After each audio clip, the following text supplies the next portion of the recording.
Thank you, Mr. Chairman.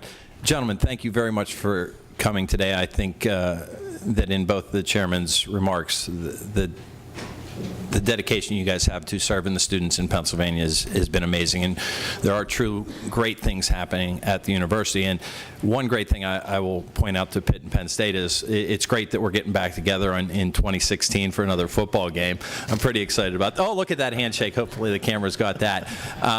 Because, you know, right now I am living off the 2000 victory, 12-0, when Pitt beat Penn State.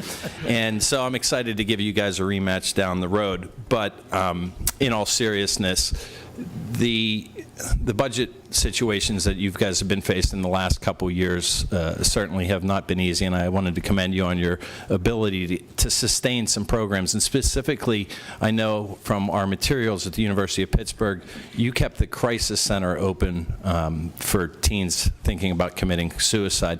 That was combined into one budget line, but yet in the individual appropriation you kept that going, and I wanted to make sure that that doesn't go unnoticed. Certainly, Chancellor, I'd like you to speak a little bit about that and any other programs that you've maintained, and then also specifically for Pitt, the process that you guys go through every 10 years for reaccreditation by the middle states colleges and schools. I know you just went through that. If you can discuss a little bit about that process and what were the results. Thank you very much, Representative Ellis, and I'm glad we're back on the football field together, too. I've made clear to my Penn State brothers that I have the game ball from that 12-0 win in the last contest, and that it was staying where no recruit could miss it until we played again. So now I've taken it down.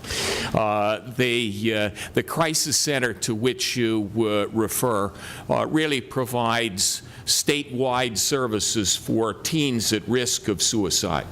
It provides educational programs for counselors. It provides hotline support for teens at risk or parents who are worried, and so it really has been an important service that has been provided by the university.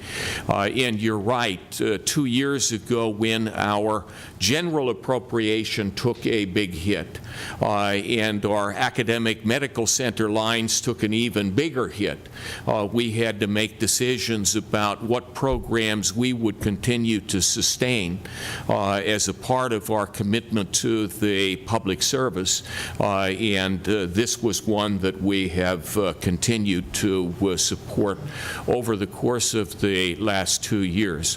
We did go through our every 10-year reaccreditation visit by the Middle States team last year. That is a long, arduous process that makes you smile only when it produces good results. In this case, the report by a very distinguished group of peers confirmed that the University of Pittsburgh today enjoys a status as a world-class research university. It applauded our commitment to excellence, and it also did raise questions about the levels of state support and what kind of a threat that posed to our continuation of excellence. And if I can jump back into the dialogue between our two chairs, we are grateful that we are where we are today. I probably also should say that just as the state revenues are getting back to 2007, 2008 levels, flat funding takes us back to fiscal year 1995 levels. And so we're going all the way back to that period in terms of absolute dollars unadjusted for inflation, and of course everyone's costs have gone up dramatically in the intervening 18 years. I think that the CPI is up 55%, the higher education price index is up by more than 75%, so it is a struggle. But we do know that these are difficult times. We always have said that we were in it together.